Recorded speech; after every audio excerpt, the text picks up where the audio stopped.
গতকাল 11:30টার আশেপাশে রাত্রিবেলায় এই ইনসিডেন্ট হয়েছে এখানে। যিনি ডিসিজড আছেন উনি অ্যান্ড ওনার সঙ্গে আরও কিছু লোক ছিল, মানে যাদেরকে আমরা অ্যারেস্ট করেছি আমরা।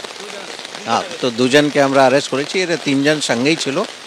অ্যান্ড আরও এভিডেন্স আছে আমাদের কাছে, সেই এভিডেন্স এই মুহূর্তে আমি বলছি না, কিন্তু এভিডেন্স থেকে তো ক্লিয়ারলি পরিষ্কার আছে যাদেরকে দুজনকে অ্যারেস্ট করা হয়েছে ওরা ডাইরেক্টলি ইনভলভ আছে। কেসটা 11:30টার আশাপাশি ঘটনা হয়েছে, 1টার আশাপাশি পুলিশ দুজনকে ধরেছে। তো উইদিন 2-3 ঘন্টায় পুলিশ কেস ডিটেকশন করে অ্যারেস্ট করেছে। অ্যান্ড কিছু সিজার হয়েছে, যে ওয়েপন যেটা ছিল সেটা পাওয়া গেছে।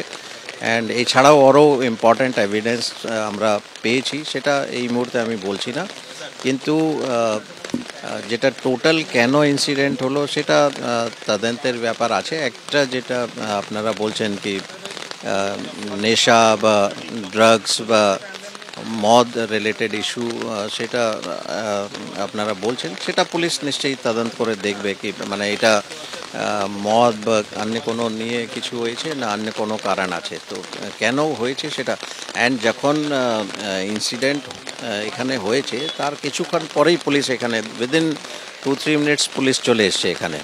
তো পুলিশের পেট্রোলিং এখানে কিন্তু রেগুলারলি হয়।